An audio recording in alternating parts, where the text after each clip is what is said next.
जी अस्सलाम वालेकुम। It's me specialist and message. Most of the time girls हमसे सवाल करती हैं कि हार्ट बीट क्यों नहीं आती या कौन से वीक में आती। तो आज हम इस टॉपिक पे डिटेल्स में तो नहीं, शॉर्ट में बात करेंगे। डिटेल वीडियो इंशाल्लाह ताला हमारे चैनल स्पेशलिस्ट एंड मैसेज पे अपलोड होगी, आप ज़रूर देखिएगा। बेसिकली इसमें ये होता है कि सबसे पहले जो स्टार्टिंग के वीक्स होते हैं, जिसमें आपके 6 वीक में भी आ जाती है, 7 में और 8 में, ये बेसिक जो है स्टार्टिंग के जो वीक्स होते हैं इनमें हार्ट बीट आ जाती है।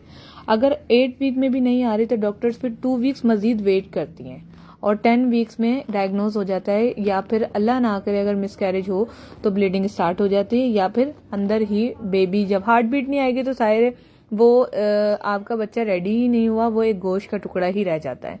तो इसलिए हार्ट बीट का आना यूं समझे जिंदगी का आना है। अब ये क्यों नहीं आती है, यहाँ पर ये सवाल है, बहुत सारी लड़कियां पूछती हैं। तो पहली चीज़ ये है कि एक तो ये मिसकैरेज की तरफ निशानदही कर रहा है, क्योंकि हार्ट बीट नहीं आई है, ज़ाहिर है जिंदगी आपके पेट में नहीं आई है, तो ये मिसकैरेज की तरफ इशारा है। दूसरी चीज़, ना आने का रीज़न सबसे बड़ा यही है कि मल्टीपल चीज़ें आ जाती हैं। अगर मिसकैरेज हो जाता है तो मिस्ड अबॉर्शन कहलाता है, जिसको फाइंड करना निहायत मुश्किल है। डॉक्टर्स आपको बिल्कुल नहीं बताएंगे कि किस वजह से आपको, सीढ़ियाँ चढ़ने की वजह से मिसकैरेज हुआ है, आपको ब्लड की वजह से हुआ है, नहीं पता चलता मिस्ड अबॉर्शन में। जब हार्ट बीट आती नहीं आती कोई डॉक्टर नहीं बताती। लेकिन मैं आपको जनरल चीज़ें बता देती हूँ।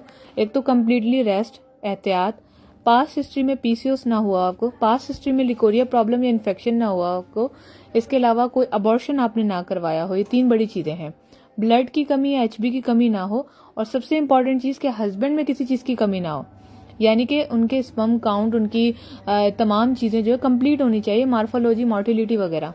तभी जो है ये तमाम चीज़ों को देखा जाता है हिस्ट्री में। अगर ये सब क्लियर है और मिस्ड अबॉर्शन हो रहा है तो फिर ये डायग्नोज नहीं हुआ, बल्कि ये आपका जो है वेस्ट गया। लेकिन मैं इस बात पे इतना इत्तेफाक नहीं रखती, और डॉक्टर्स की तरह मैं यही कहती हूँ कि कहीं ना कहीं कोई गलती हुई है। एचबी से लेकर हार्मोन्स टेस्ट तक, यूट्रस से लेकर सेमेन एनालिसिस तक तमाम रिपोर्ट्स देखें, फिर फैसला करें कि मिस्ड अबॉर्शन क्यों हुआ। शुक्रिया।